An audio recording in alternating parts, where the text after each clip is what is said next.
For somebody who doesn't know Milo Flexin, who are you? I'm a retired crash out. Hey, they go cap. Like, Tally rag. John Dummy made the beat and I'm gon' kill it. I got years in this shit. Boy. Tally rag, you always stay lit. Hey, I've been out here in the streets all day. I used to get it in them hallways. I'm so glad I got my money up. I'm so glad I got my money up. I've been out here in the streets all day. I used to get it in them hallways. I'm so glad I got my money up. I'm so glad I got my money up. For somebody who doesn't know Milo Flexin, who are you? I'm a music artist. I'm an entrepreneur. I throw shows, events. I put other artists on stage. I make my own music. I brand myself. You feel me? Like clothes, like shirts, hats, keychains, air fresheners, water bottles, all type of stuff. You kind of grown this brand Minnesota face. Yo, What were you like growing up in Minnesota? What kind of kid were you? I was a badass kid. I'm a retired crash out. Hey, they go cap.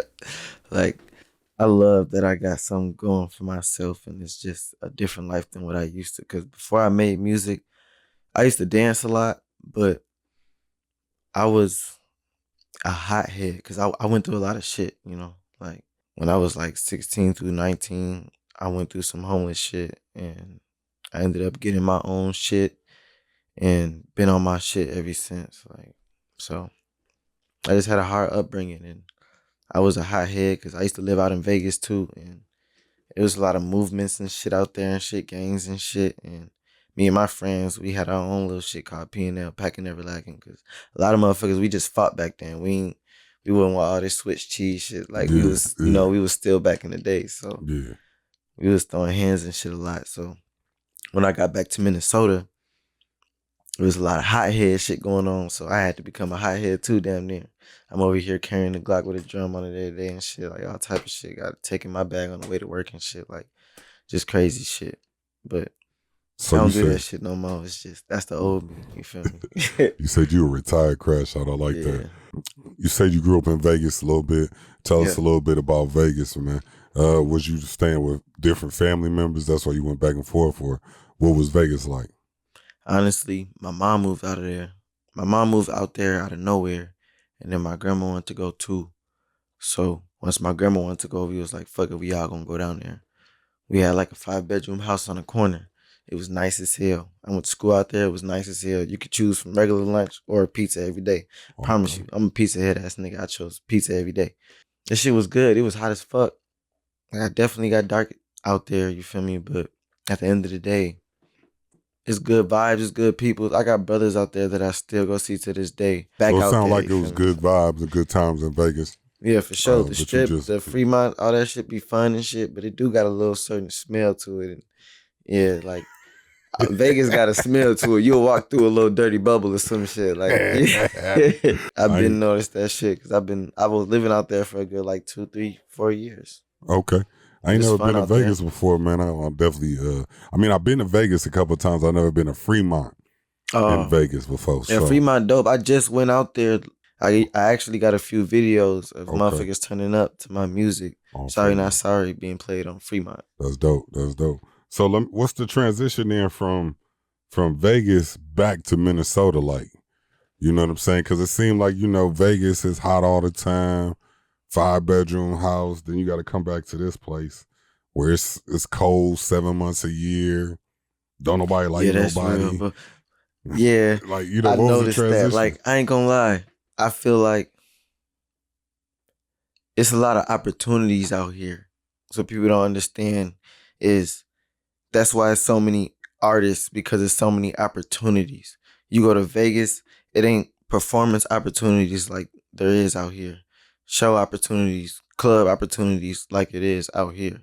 For us people in our 20s and shit, I feel like it be like the older motherfuckers that be having control of that shit, and they don't fuck with the local artists like that as much unless they coming from somewhere else when it comes to a different state. But out here, Minnesota really be putting on Minnesota to the point that it's too many of us. Yeah, I'll be trying to, even with the radio, I'll host a radio show on KMOJ, #1 hip hop radio station in Twin Cities, but I feel the same way sometimes. It's like older people don't mess with local artists. They don't mess with the young crowd. And I'm trying to buck that trend by tuning and catering to the younger crowd and catering to local artists. You saying in Vegas, it ain't nothing like that, right? Right. It'll be hard to find somewhere to perform or see if you could perform at a club or something. They're going to tax you. They're going to tax the fuck out you. Minnesota low-key do be showing love for local artists. Okay. And people got to recognize that. Let me ask you a question. When did you first realize that you really had something different in you creatively-wise? Like, when did you realize, like, this ain't just regular. Like, I could do something. When I noticed that everything I said was a fact, it wasn't a lie, and it had a real melody to it, and it was something that everybody can relate to as well. And then I looked around and noticed that wasn't nobody else doing it like me. So that's all I needed to know. It gave me the boost of motivation to know that So I could really be something. I've seen before that you I know said I am somewhere something, else. honestly. I seen somewhere else that you said your dad was a big influence on you musically. But did you have any other influences on you musically that helped shape your sound? Well, honestly, as a kid, to be able to sing, you gotta sing. To be able to learn how to sing, you gotta sing. So when I was a kid, I did listen to a lot of Usher, Chris Brown, Michael Jackson, shit like that. Mario, shit like that. And yeah, I used to just be a singing ass little boy. So I noticed that I actually had that talent to actually sing. So shit, I took a hold of it when I started making music about what I really went through, because it was really just for me. Because I love to make music about what I went through, because it'll make me remember who I am or who I was and what I was going through. Those are memories for me. Music was just memories for me until I found out that it's really what I wanted to do, and it's something that people can actually relate to. You feel me? So it actually helps other people. How many brothers and sisters you got? I got 3 sisters and 5 brothers. Okay. But all y'all in the same house? Mm-mm. Okay. It's like some on my mom's side, some on my dad's side. So which ones you grew up with? I grew up with my 2 brothers. 2 brothers, and you the middle one? I'm the middle. Okay. I'm the black sheep as well. So one thing I noticed is, like I'm the black sheep. I did things my way. Had to do things my way because it was just different. Like I was really raised by my grandma, my mom's mom. And my mom raised my little brother, and my grandma raised my big brother like she raised me. Okay. But also, my dad, he made music. He did his thing. I genuinely, fuck with my dad heavy. He be locked up a lot, and he can't stay out of jail sometimes. So, with that being said, it's been a lot of time in my life that I spent without him. So the household that I grew up in, it was different than what I expected. But that's why when I started to get older and I noticed that I had to go through certain shit, like being homeless and shit like that, I didn't expect nobody else to be going through what I went through, but I found out that I wasn't the only one. Like, I was young, you feel me? So I fuck around, found out, and that's when I got on my shit. Like, I was at my brother's house, my big brother's house, and for some reason I just didn't, I didn't feel welcome, you feel me? So it like flipped a switch in my brain that was like, I gotta get it. Either way, I gotta get it. And I was like 17, 18, and I still managed to get my own crib, my own car, worked a good job, and I started making music about everything I went through once I got stable. Once I got stable, that's when I started making music. Okay. And you can tell by my music that I used to make when I first started making music. If anybody that's watching this like goes and looks up Milo Flexin and goes to look at my first few videos or songs, you gonna hear all that shit. Like my upbringing is in my music. That's why I love to make my music, because it makes me remember who I am, because it's all there and it's no lies told. No, and you could tell by some of the titles of your songs too, that it's real. You got songs like Hard Times, At My Right. Lowest, Therapy, like just those titles alone, how much of your real life ends up in your music? It seemed like all of your real life ends up in your music, but how much would you say of your real life ends up in your music? I honestly can say a lot of my real life was in my music. It's always in my music, but nowadays I've been really like outside having fun with my success. So I've been making club bangers like Sorry Not Sorry, Freaky Girl, stuff like that. Mm-hmm. And I know you do stuff like that. So, but music like The Plot, like I'm still keeping it real and about my life, you know? It's still about my life and it's all facts. I've been switching my, I'm versatile.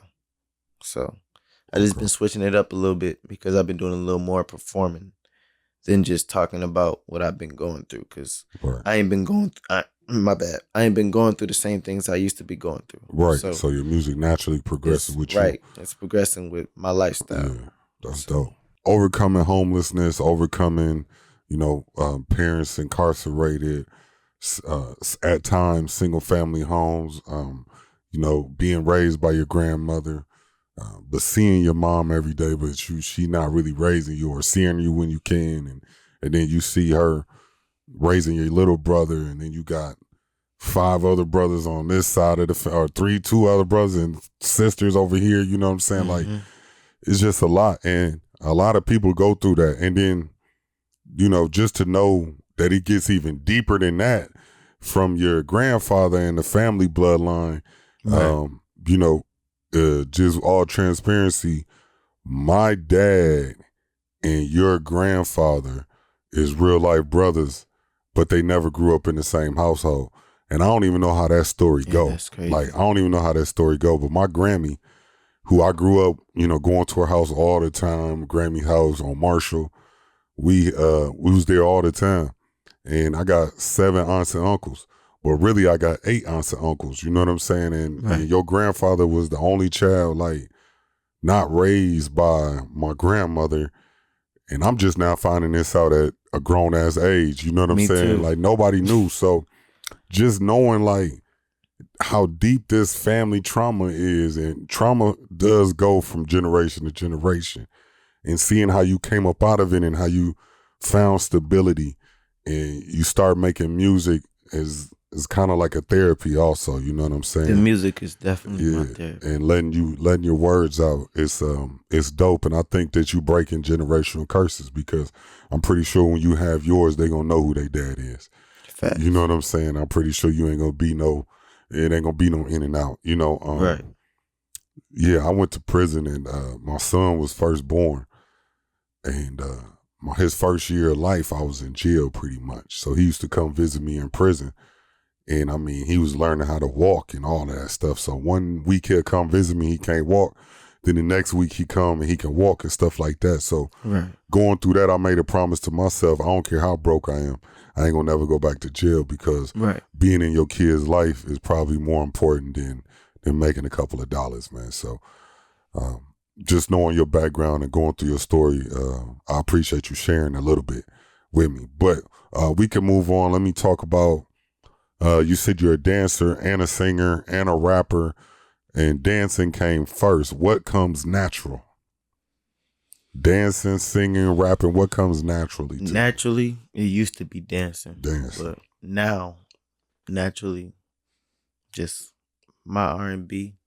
I like to make R&B music. Like, that's my favorite genre. If we speak in genres, that's my favorite. My R&B music I make now. What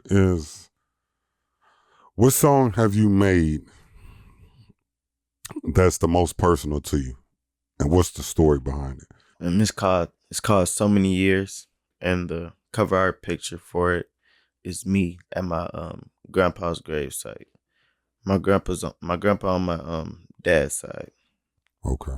And it's called So Many Years because it's basically like when I was going through my homeless stage and shit, I felt like I ain't have no unconditional love from nobody in my family. And that's basically what the song was about. And yeah, that's one of my deepest songs. So what was happening in your life when you made the song At My Lowest? Honestly, um, At My Lowest is kind of like a breakup song from like a 4-year relationship. So I just made that quick and simple. Okay. Okay. And now you got songs like Hard Times, At My Lowest, Therapy, all of those songs that really release your plane, and you just released the plot. But what's the plot right now for Milo Flexin? What's the plan? What's the move for Milo Flexin? What's your next step in life, period, overall? It's time for I'm locked in for real. Like I'm locked in on a better future. I just want to stay healthy, make sure I'm working out, make sure everything straight in my life. Like I'm financially stable, mentally stable. You feel me? So I'm like in my music career, like I'm focused on like I'm finna go on tour for real. Like I'm finna set up a tour for myself. And when I do come back to Minnesota and do another concert, I just went live and told people like this concert tonight was the last concert that I'm doing until I go tour, and then I come back and throw my own concert and have people open up for me. Because I already know how to generate money off myself and off this music and off these shows. I already did it myself. So Yeah, can't nobody lower my value. that's what's I up. already know what I gotta do. You performed you performed at 7th Street Entry? Mm-hmm. Yeah, Yeah. that's big, man. A lot of I rap. won the belt there. When what's it called? There was like there was an event that Peace Boy, DJ Peace Boy threw. Shout out Okay. DJ Peace Boy. He went off on that. Yeah, he threw a Battle for the Belt event, and it was about like 10 artists, and it was for a belt that said like best artist of the year or something like that. Okay. And it was like it was a good 10 artists, and you win like $500 with it. I won. I won. I came out in theme though. I had everybody having my support had the Milo Flexin hats on. They had the signs that had my face on it. Like you giving away a WWE belt, so we gonna make it WWE themed. If you go to a WWE match, they gonna have signs everywhere. Yeah. So I had my signs with the face on them, and that caught everybody attention. Like I was doing everything right, and I Right. had fire music on top of that. So I mean, yeah, I did my thing. That was a fun event at the 7th Street. Yeah. Let me ask you this. What do you think about gatekeepers in Minnesota? Do you think gatekeeping in Minnesota is a thing, or do you think people just lazy? I think it's a thing because there's a such thing as a price, and money talks and bullshit walk. And a lot of people don't care to hear a price because they want it all. And I done been in a few situations where I was willing to pay for certain, events, venues, or whatnot, just trying to lock in with people or lock in with spaces and all type of stuff. And people, yeah, there's such thing as gatekeeping because realistically, if there's not like, there's either a price or there's not a price. You can either look out or you can look out for a price. And if you're not gonna look out for a price or for the free, then that's gatekeeping. Yeah. Okay. Yeah. Like, what's been the best moment of your journey? my best moment so far, Yeah. honestly, it was my warehouse party. I threw an oh shit warehouse party for my oh shit music video. That motherfucker was overly packed. It was an 18 plus event. It was $20 entry. I had good vendors. I sold sections with bottles. I had a good ass DJ in there. Everybody just vibing to music, networking. Got mini games on the table. They buying liquor, buying food, smoking. Everybody just having fun. A lot of people performing, and it's a big crowd for everybody. And then when I shoot my video, everybody showed love. I just seen a video on Instagram. Y'all was at a park throwing an event for rappers, or it was a cipher or something. What was that? Yeah, that was the festival. The Pop-Out Festival? The pop festival. Pop Festival? Yeah, Okay. artists performing there. You had a lot of artists come through too, man. It was decent. How was it? It was good. A lot of artists came through, but one thing that was crazy, like I feel like with me being an artist, I gotta throw certain shows differently. You know? Like I don't be trying to charge other artists and stuff like that to perform. So I want to throw free opportunities people way. But sometimes they don't appreciate it At all. and like I can make a post and be like, okay, I need 10 Minnesota artists that can bring out a crowd or actually have a fan base, like come perform, let me know. Then they'll be like, me, hit me up in my DM, me, put you on, and then you show up by yourself and have nobody come through. It's free, it's all aged. I'm promoting everything by myself. So at the end of the day, I know it's people gonna come through for me already. But this is not my opportunity. This is your opportunity. Right. So I feel like there's so many opportunities out here in Minnesota, like we were saying earlier, that people are not appreciating it. That's why it's people from other states coming down here because they see that we got so much shit going on, so many opportunities going on, so many. You know how many famous artists have been down here in Minnesota? They don't even be in other states like that. Yeah. They come straight to Minnesota. Why? Because Minnesota is just thirsty. We got everything. Yeah. We got all the clubs. We got all the events. Whenever a local artist or a famous artist want to perform, want to get paid, they come here. That's true. But if you stretch to other states and actually make shit happen, like that's what I want to do. Like how I make shit happen for myself here, I want to make shit happen for myself in other places because I can make other places go up in a different way. Yeah. Like I know it's probably so many local artists around in different states looking for places to perform or get put on and all this extra shit, and they can't find it. Right. Yeah. Minnesota is like, yeah, it's a lot of people that don't want to support each other, but whole time this the hidden gem. Y'all got everything y'all need. Y'all just need and y'all done had the practice y'all need. Like we done been here for years. You done performed here, there. Y'all know how to do it now. It's time to go. Because at the end of the day, these hundreds of places that you performed here, there's not opportunities like that in other places. Yeah, I'll tell people. And that's man. why people build a bigger fan base in other places. Yeah. But that's why we got people like AK holding the door open for everybody. AK been holding it down and for so many years. You gotta open that. Shout you out gotta AK, go through the door. AK, Yeah, that's man. Any event he throw is going down. So make sure y'all tap in for He sure. be holding it down for sure. We gotta ask you the opposite. What's been the lowest point so far? My lowest point, honestly, was this Minnesota Pop Festival. I did not like how it went. I had a few vendors cancel on me same day. All the artists showed up, but none of them showed up with a crowd. The people that really genuinely support me, they showed up, they was there. And all the artists was there, but a lot of people like have kids and families and they do want to bring their kids and families and it might not look like a place to bring them because I got shit canceled. It's looking unprofessional now. Like I needed my bouncy house. I needed stuff for the kids. I needed more vendors, but I wasn't mad at it. That wasn't really my fault. They canceled on me same day. They could have let me know ahead of time. I could have got them replaced. Either or, I chalked it up. I still had a good time. People there had a good time, so that's what matters. Yeah, you got. It's not like nobody was there. It's just one of my lowest events. Right, but you gotta take that L, turn it into a lesson, flip it, and learn from it and grow. Don't let it make you bitter. You know what I'm saying? Just let it make you better. You know what I'm saying? That's what they say. Don't let. Don't let it make you bitter. Let it make you better. Learn. Facts. Take your L's, turn it into a winning situation, man. Was there ever a point where you seriously thought about giving up? And if there was, what kept you going?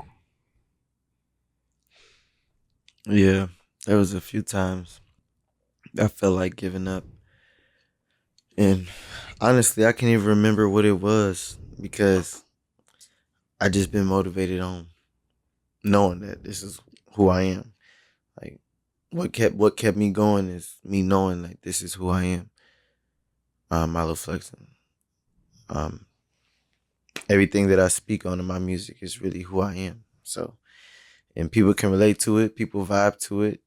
So at the end of the day, I'm building a fan base of people that actually can relate to what I'm going through, but at the same time know how to vibe to real music. So this is something that I love to do, and people do what they love to do. You feel me? You got to do what you love to do. For sure. So how did you get into the party promoting and event hosting? I really just, I told myself, if I'm going to be outside as a music artist performing all the time, I might as well get paid in a few different ways. So besides getting paid to perform, might as well build a promo team. I built a whole promo team. I mean, there's a few people like you said, AK, he be throwing events, putting people on. DJ Cam Jones, he be throwing events, putting people on. Screwella, she a new, well, not new to y'all, but new to me. She a new DJ to me that's been throwing events, Taco Tuesday and stuff. She put people on, but people complain about performing at the same spots. So that's why I started throwing events, trying to throw events at different locations every time I do throw an event.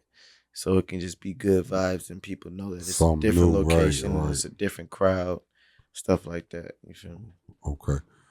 What does representing Minnesota actually mean to you, and why do you take it so serious? Well, this is where I'm from. And again, I noticed that it's a lot of talent here. It's a lot of local artists here. I don't even know if there's that many local artists in other cities because there's so many here. And I know that everybody got something going on, and a lot of people do got real talent out here. We're just all in one spot, which is not all our fault. That's where we're born. You feel me? So, in order for Minnesota to really stand up and get some shit going, we got to stick together. If you could sit down with younger Milo, the kid that was growing up in Minnesota, what would you tell him about the journey that he's about to go through? Everything you going through going to make you who I am today. Who is Milo Flexin today? I'm one of the biggest music artists in Minnesota now, in my eyes, in a couple people's eyes. I'm in more than a few people's top 5 artists, top first artists, You and mine? Like, that's real. You and mine, yeah. That's real. Appreciate it. But yeah, besides me being a music artist, genuinely, I think I'm just a healthy, smart, grown man, turning into a better man every day and making sure I become successful in everything I got going on in my life, music and everything else. Okay. Top 5 Minnesota artists right now. If you had to give a top 5, who are your top 5 Minnesota artists right now? My top 5 Minnesota artists. And we could break it down to top 5 female, top 5 male, or top 5 overall. Which one you want to do? My top 5 Minnesota artists, and some people can feel some type of way. I don't really care. That's probably because if I don't know you, I don't know you, and if you my friend, you my friend. But that don't mean you the best. I don't know how to tell you. Right. But first, it's me. Of course, numero uno. Then it's my homie Suavo. Suavo, okay, Suavo I like him. hard. I like him. And then He got a gritty voice too. Yeah, Right. his voice all the time. Yeah, Right. I like him. Okay. and then we got Vina. Vina? Big Vina. Okay, She's hard. Okay, And then we got Nimic Revenue. Nemec. Okay, that's a And then- throwback. We got Carson Blue. Yeah, I like Carson Blue, man. I ain't gonna lie. She got bars. And she be Yeah. going through so much, man. She be going through so much on the internet and in real life and all of that shit. But I'm a fan of Carson Blue. I think she got skills.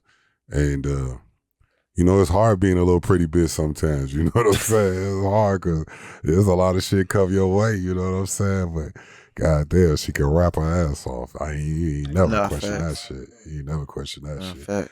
All right. Let me ask you this question. That's crazy though. That means these men gotta go harder. 3 out of my top 5 in Minnesota was women. I mean, these men gotta go harder. Yo, these women in Minnesota, it's a song out right now. I don't know if you heard it. It's called Single for the Summer. Shout out to Afrocentric Ratchet. She just made a remix with all of the top female artists from Minnesota. So I seen that post. post. Yeah. It was a couple people hating. I be seeing the hating, jealous post and everything. Know why. My little cousin just made a post of me, my video, One Blood, and it got like 60, 70 reshares.